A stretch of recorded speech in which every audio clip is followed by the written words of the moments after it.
presidency are going to pass the largest tax cut in American history, including massive tax cuts for workers and family, and big tax cuts for domestic producers and manufacturers. And we're working with the Democrats on getting an extension of the original Trump tax cuts, as you probably know, by just reading any paper. My message to every business in the world is very simple. Come make your product in America, and we will give you among the lowest taxes of any nation on earth. We're bringing them down very substantially, even from the original Trump tax cuts. But if you don't make your product in America, which is your prerogative, then very simply you will have to pay a tariff, differing amounts, but a tariff which will direct hundreds of billions of dollars and even trillions of dollars into our treasury to strengthen our economy and pay down debt. Under the Trump administration, there will be no better place on earth to create jobs, build factories, or grow a company than right here in the good old USA. Already Americans' economic, you can see this, I think, maybe even in your wonderful, wonderful room that you're all gathered together, so many of my friends, but Americans, the economic confidence is soaring like we haven't seen in many, many decades, maybe not at all. Upon my election, it was just announced that small business optimism skyrocketed by 41 points in a single month. That's the highest ever. There's never been anything like that. SoftBank has announced between a $100 and $200 billion investment in the U.S. economy because of the election result. And just 2 days ago, Oracle, SoftBank, and OpenAI announced a $500 billion investment in AI infrastructure. Other companies likewise have announced billions and billions and billions, adding up to trillions of investment in America, in the United States. And it's also reported today in the papers that Saudi Arabia will be investing at least $600 billion in America. But I'll be asking the Crown Prince, who's a fantastic guy, to round it out to around $1 trillion. I think they'll do that because we've been very good to them. And I'm also going to ask Saudi Arabia and OPEC to bring down the cost of oil. You got to bring it down, which, frankly, I'm surprised they didn't do before the election. That didn't show a lot of love by them not doing it. I was a little surprised by that. If the price came down, the Russia-Ukraine war would end immediately. Right now, the price is high enough that that war will continue. You got to bring down the oil price. You got to end that war. They should have done it long ago. They're very responsible, actually, to a certain extent for what's taking place. Millions of lives are being lost. With oil prices going down, I'll demand that interest rates drop immediately, and likewise, they should be dropping all over the world. Interest rates should follow us. All over, the progress that you're seeing is happening because of our historic victory in a recent presidential election, one that has become quite well known throughout the world. I think a lot of things are happening to a lot of countries. They say that there's light shining all over the world since the election, and even countries that we aren't particularly friendly with are happy because they understand what there is a future and how great the future will be. Under our leadership, America is back and open for business. And this week, I'm also taking swift action to stop the invasion at our southern border. They allowed people to come in at levels that nobody's ever seen before. It was ridiculous. I decided and declared to do, and very, very importantly, a national emergency on our border, immediately halted all entry of illegal border crossers, of which there were many, and began promptly returning the illegal trespassers back to the place from which they came. That action, as you've probably seen, has already started very strongly. I've deployed active duty U.S. military and National Guard troops to the border to assist in repelling the invasion. It was really an invasion. We will not allow our territory to be violated. After 4 long years, the United States is strong and sovereign and a beautiful nation. Once again, it's a strong, sovereign nation. In addition, I'm pleased to report that America is also a free nation once again. On day one, I signed an executive order to stop all government censorship. No longer will our government label the speech of our own citizens as misinformation or disinformation. which are the favorite words of censors and those who wish to stop the free exchange of ideas and, frankly, progress. We have saved free speech in America, and we've saved it strongly.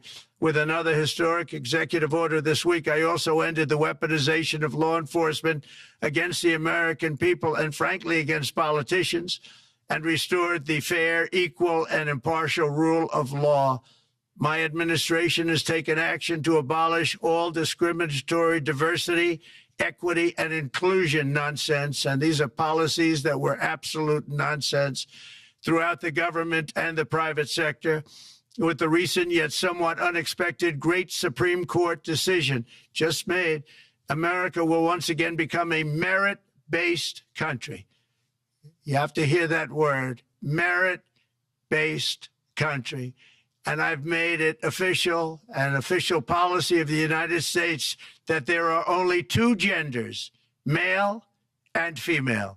And we will have no men participating in women's sports, and transgender operations, which became the rage, will occur very rarely. Finally, as we restore common sense in America, we're moving quickly to bring back strength and peace and stability abroad.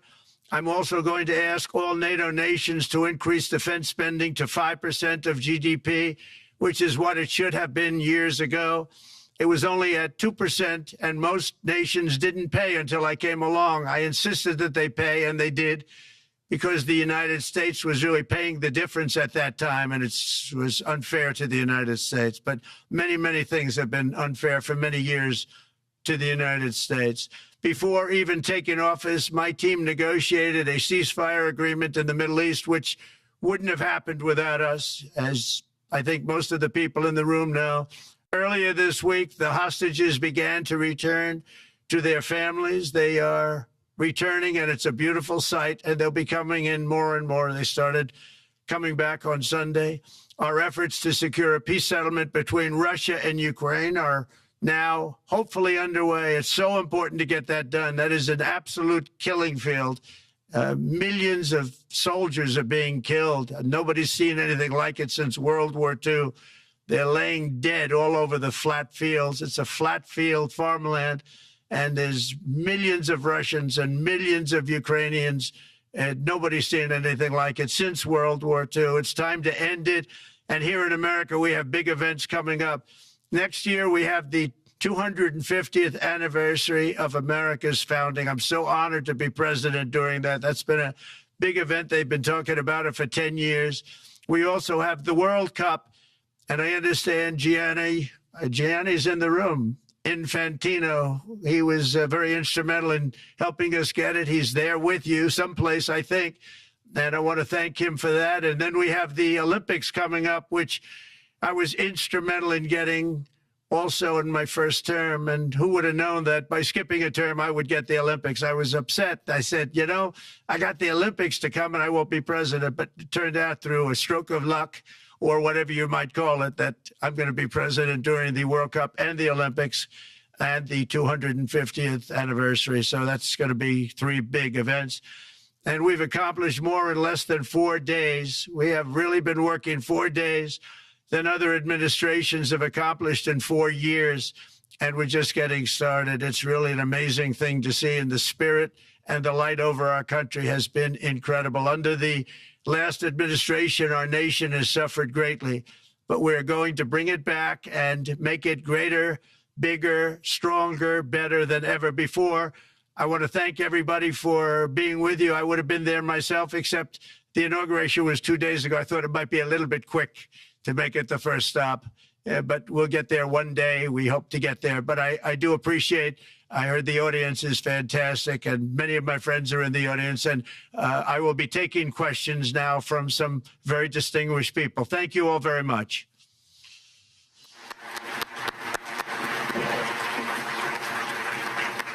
Thank you very much, Mr. President, for that very powerful speech. And I think you could hear the applause all the way from Davos to the White House. But next year it will be even better, because then you can get the applause here in Davos. So we wish you welcome to our village next year. We hope to see you. Thank you very much. So We also know, Mr. President, that you open up for interaction here. We have a great panel with some of the most distinguished business people in the world. Let me start with someone that you know really well, that I think is almost a neighbor of you in Florida. Mr. Steve Schwartzman, Chairman, CEO, and co-founder Blackstone Group. So, Steve, floor is yours. Well, Mr. President, I'm sure the Crown Prince of Saudi Arabia will be really glad you gave this speech today.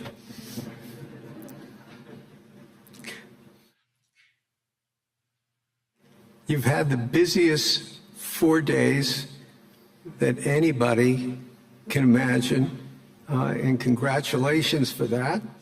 My question is about some of the things I've observed here at Davos. It's a terrific forum. I've met lots of people, as usual. I think I've been here 30 years. And a lot of the European business people have expressed enormous frustration with the regulatory regime in the EU, and they attribute slower growth rates here because of the numerous factors, but especially because of regulations. And you've taken a completely different approach in this area. And if you could explain the theory of what you're doing, how you're going to do it, and what you expect the outcome to be, I'd appreciate it. Well, thank you very much, and congratulations, Steve. You're a friend of mine, but on a great career. You've had an amazing career, and it continues. I just want to congratulate you. Very inspirational to a lot of people. I want to talk about the EU, because you mentioned specifically that I have also had a lot of friends and leaders of countries. I've gotten to know them all my first term and a little bit during this period of 4 years, and know them well, like them a lot, but they're very frustrated because of the time everything seems to take to get approved, environmental impact statements for things that you shouldn't even have to do that, and many, many other ways that it takes. And I'm going to give you a quick little example. In the private life, my beautiful private life, before I had all these things happening, the world is a little different. I had a nice, simple life. You knew that. But when I had that simple life, I did projects. And I had a big project in Ireland. And it had to get approval on something that would have made it even better. And I got the approval from Ireland in a period of a week. And it was a very, very efficient, good approval. And they informed me, though, the problem is you're going to have to get it from the EU, and we think that'll take 5 to 6 years. And I said, you have to be kidding. And this was before politics. And I said, wait a minute, it's not that important. I don't want to go 5 or 6 years, but it would have been a big investment. It would have been nice, and it would have been good for the project. And I sent the people to the EU to see if they could speed it up, and basically it was a 5 or 6 year wait just to get a simple approval that Ireland gave me in a period of literally not much more than a week. And I realized right then, that was the first time I really was involved with the EU, but I realized right then that's a problem, and I didn't even bother applying to do it. Or if I did, I pulled it very quickly. I have to be very accurate because I don't want to be criticized. He did apply, actually. No, I want to be very accurate. So I don't think I did, but if I did, I pulled it very quickly. It was just something you couldn't wait 5 years or 6 years to get an approval. So a lot of, in a very big business sense, a lot of people are claiming that's the problem. From the standpoint of America, the EU treats us very, very unfairly, very badly. They have a large tax that we know about, and a VAT tax, and it's a very substantial one. They don't take essentially don't take our farm products, and they don't take our cars, yet they send cars to us by the millions. They put tariffs on things that we want to do. Like, for instance, I think they actually, in terms of these are non-economic or non-monetary tariffs, and those are very bad, and they make it very difficult to bring products into Europe, and yet they expect to be selling, and they do sell their products in the United States. So we have, hundreds of billions of dollars of deficits with the EU, and nobody's happy with it, and we're going to do something about it, but nobody's happy with it. So I think the EU has to speed up their process. Friends of mine that are in some of the nations within the EU, great people, they want to be able to compete better, and you can't compete when you can't go through the approval process fast. There's no reason why it can't go faster. So, I'm trying to be constructive because I love Europe. I love the countries of Europe, but the process is a very cumbersome one. And they do treat the United States of America very, very unfairly with the VAT taxes and all of the other taxes they impose. One other, just to finish up, I got a call from the head of a major airline, one of the biggest airlines in the world, and he said, "Sir, could you help us? What? Landing in Europe is brutal. They charge us fees for everything, and it's so unfair." I said, "How does it compare to China?" He said, it's much worse. And the other thing, as you know, they took court cases with Apple, and they supposedly won a case that most people didn't think was much of a case. They won 15 or 16 billion from Apple. They won billions from Google. I think they're after Facebook for billions and billions. These are American companies, whether you like them or not. They're American companies, and they shouldn't be doing that. And that's, as far as I'm concerned, it's a form of taxation. So we have some very big complaints with the EU. Thank you. Thank you very much, Mr. President. We'll now go to one of your friends in the EU, Patrick Pouyanné. He's the chairman and CEO of Total Energies. I guess you have a question ready, Patrick, for the president. Mr. President, as we understand, energy is at the top of your agenda, and it's an honor for me to represent the energy industry tonight. In this panel, Total Energies is indeed the fourth largest oil and gas and electricity company in the world.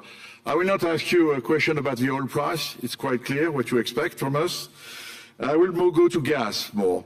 And our company is the largest #1 exporter LNG from the US company.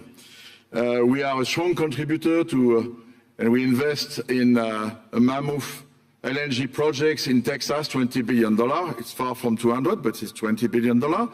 And we contribute with that to security of supply to Europe, as we export this LNG to Europe. Some experts fear that if there are too many projects developed in the US on LNG, this could have an inflationary impact on the US domestic gas price. And they recommend a pause on these projects. I would ask you the following question: what are your views about such a pause on investments on LNG in the US? What would happen if you would observe an increased domestic gas price because of these exports?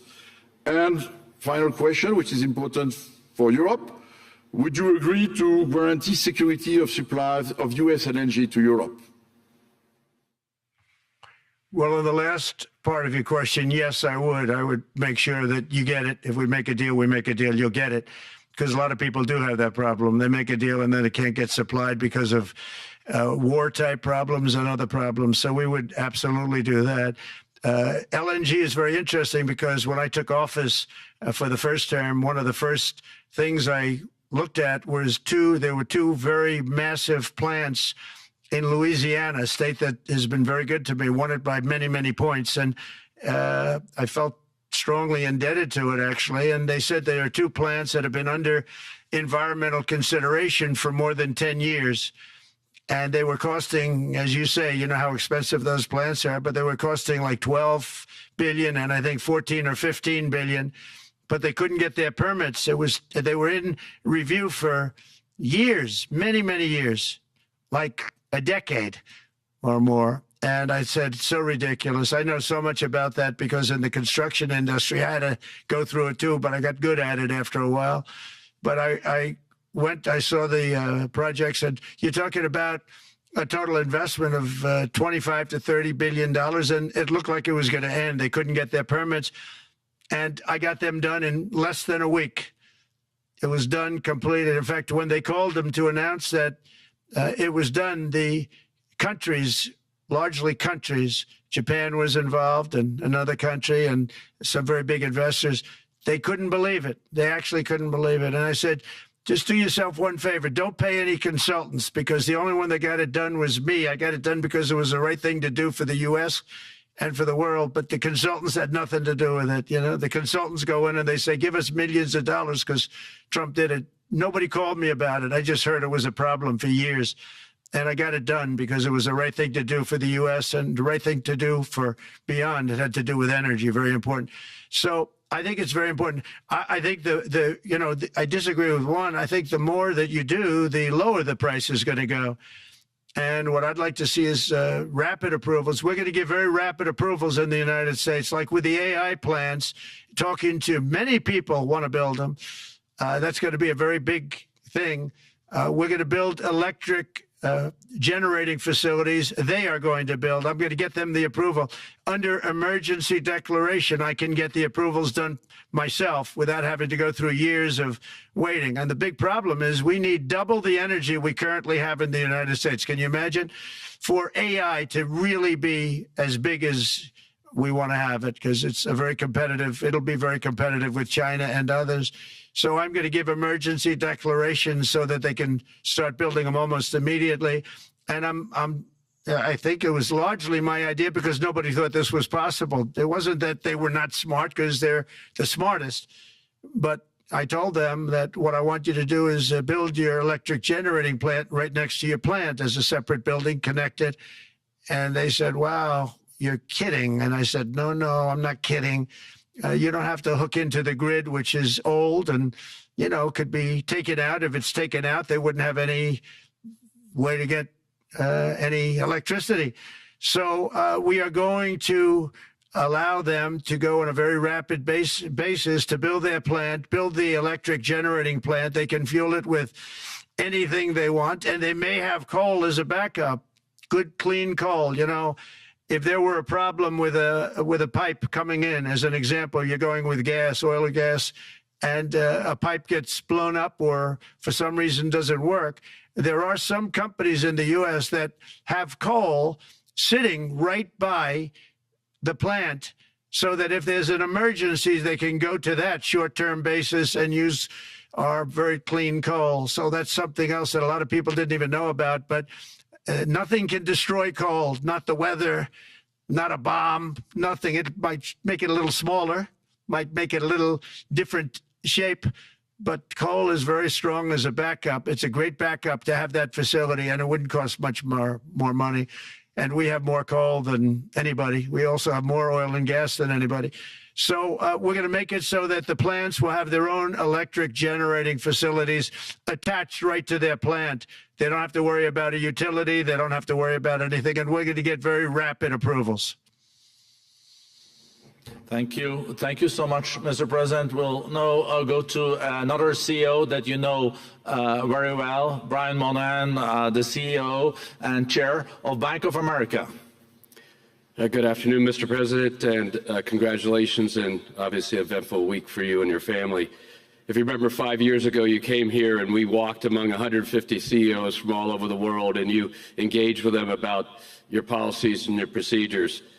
This year, you're not here, and yet this week was eventful from the orders that you mentioned earlier, literally a wave of orders coming out on immigration, on trade, and many other matters.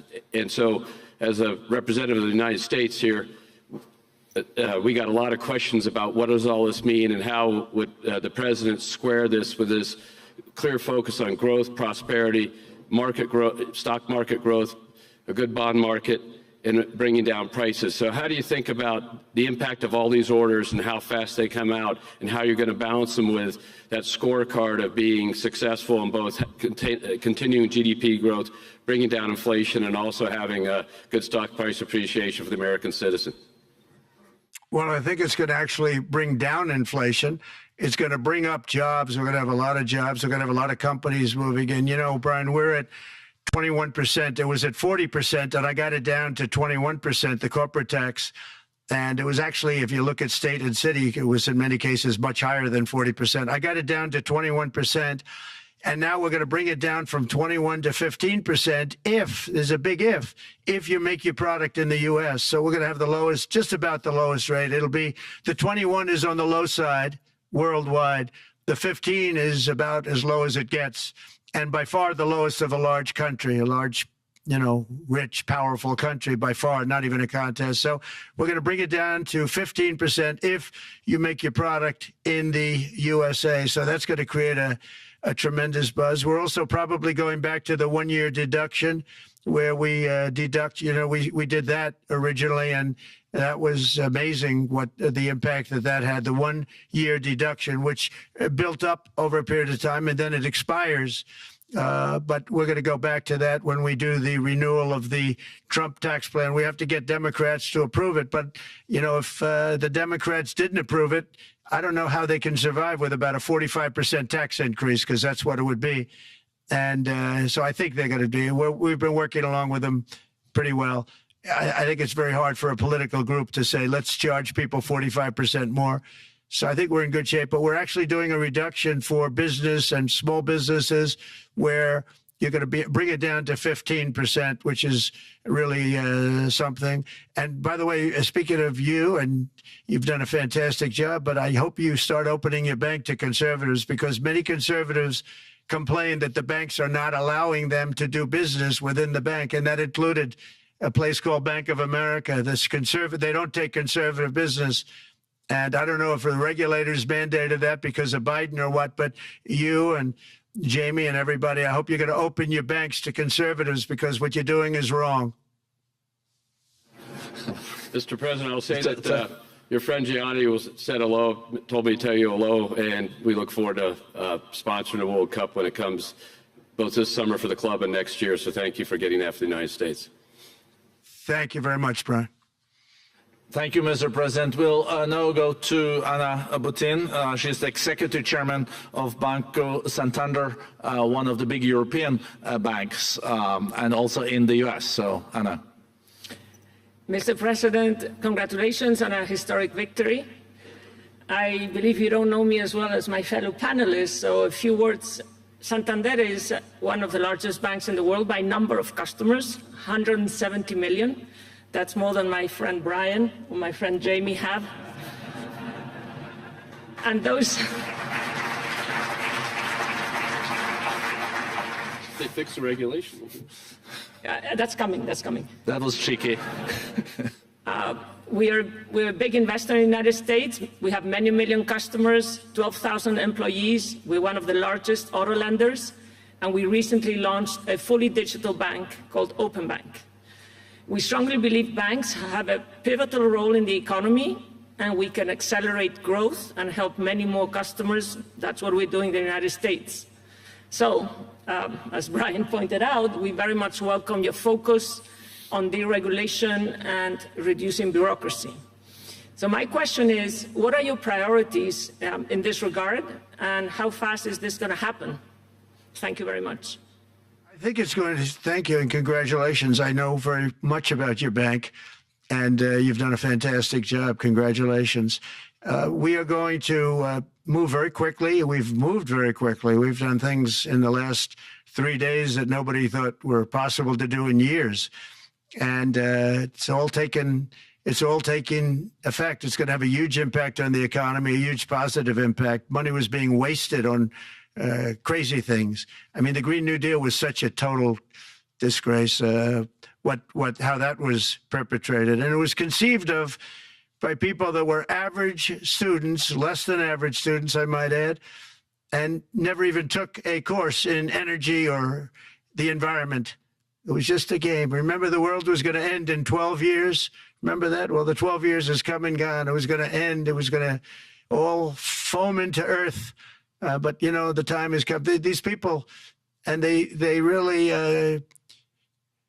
scared the Democrats large. I can't say the Republicans. The Republicans maybe could have fought harder to stop it, but it's been a tremendous waste of money. You know, during my 4 years, we had the cleanest air, we had the cleanest water, and yet we had the most productive economy in the history of our country. We had the most productive economy until COVID came. We had the most productive in the history of our country by far, and actually, you could look worldwide. We were beating everybody from China to everybody else. So, and we think we really now, with what we have learned and all of the other things that have taken place, we think we can even far surpass that, actually far surpass it.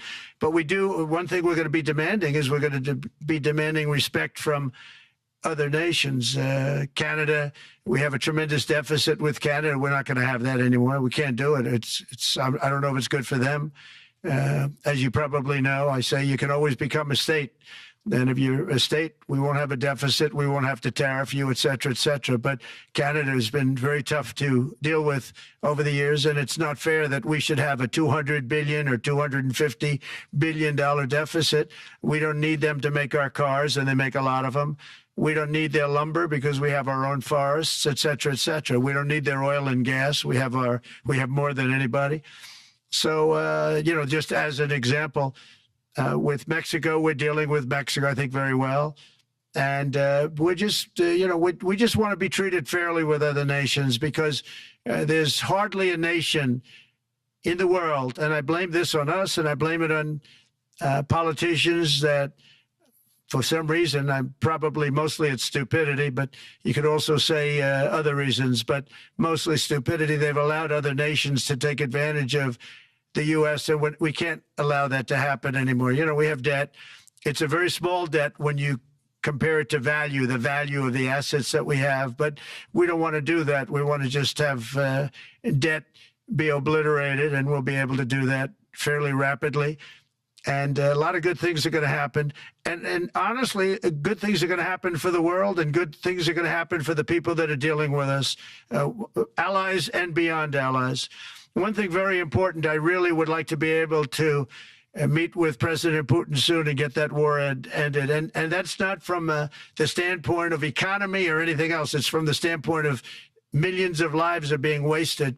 Beautiful young people are being shot in the battlefield. You know, the bullet, very flat land, as I said, and the bullet goes, there's no hiding. And a bullet, the only thing going to stop the bullet is a human body.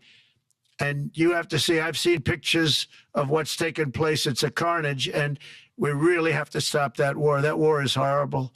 And I'm not talking economy. I'm not talking economics. I'm not talking about natural resource. I'm just talking about there's so many young people being killed in this war. And that's not including the people that have been killed as the cities are being, you know, knocked down building by building. So we really should get that stopped. Likewise, in the Middle East, I think we've made a lot of progress in the Middle East, and I think that's gonna come along pretty well. Thank you. Thank you, Mr. President. We know that the most consequential relationship in the world is between the U.S. and China. U.S. 28% of the global economy, China close to 20%. That's almost half of the global GDP. And we know that you called President Xi Jinping last Friday. We heard that you had a good discussion. How do you see the relationship between the U.S. and China in the next 4 years under your leadership? He called me, but I see it very good. I think that we're going to have a very good relationship. All we want is fairness. We just want a level playing field. We don't want to take advantage. We've been having massive deficits with China. Biden allowed it to get out of hand. He's $1.1 trillion deficit. It's ridiculous. And it's just an unfair relationship. And we have to make it just fair. We don't have to make it phenomenal. We have to make it a fair relationship. Right now, it's not a fair relationship. The deficit is massive, as it is with other countries, a lot of Asian countries, actually. But we have deficits that are very big, and we can't keep doing that. So we're not going to keep doing that. But I like President Xi very much. I've always liked him. We always had a very good relationship. It was very strained with COVID coming out of Wuhan. Obviously, that strained it. I'm sure it strained it with a lot of people, but that strained our relationship. But we always had a great relationship, I would say, and we look forward to doing very well with China and getting along with China. Hopefully, China can help us stop the war with, in particular, Russia, Ukraine. And they have a great deal of power over that situation. And we'll work with them. And I mentioned that during our phone conversation with President Xi. And hopefully we could work together and get that stopped. We'd like to see denuclearization. In fact, with President Putin, prior to an election result, which was frankly ridiculous, we were talking about denuclearization of our two countries, and China would have come along. China has a much smaller right now nuclear armament than us, or field than us, but they're going to be catching it at some point over the next 4 or 5 years. And I will tell you that President Putin really liked the idea of cutting way back on nuclear. And I think the rest of the world, we would have gotten them to follow. And China would have come along, too. China also liked it. Tremendous amounts of money are being spent on nuclear. And the destructive capability is something that we don't even want to talk about today because you don't want to hear it. It's too depressing. So we want to see if we can denuclearize, and I think that's very possible. And I can tell you that President Putin wanted to do it. He and I wanted to do it. We had a good conversation with China. They would have been involved, and that would have been an unbelievable thing for the planet. Mr. President, when you're back here in Davos next year, will there be then a peace agreement with Ukraine and Russia by then? Well, you're going to have to ask Russia. Ukraine is ready to make a deal. Just so you understand, this is a war that should have never started. If I were president, it would never have started. This is a war that should have never, ever been started. And it wasn't started during there was never even talk about it. I knew that it was the apple of President Putin's eye, but I also knew that there was no way he was going in, and he wasn't going to go in.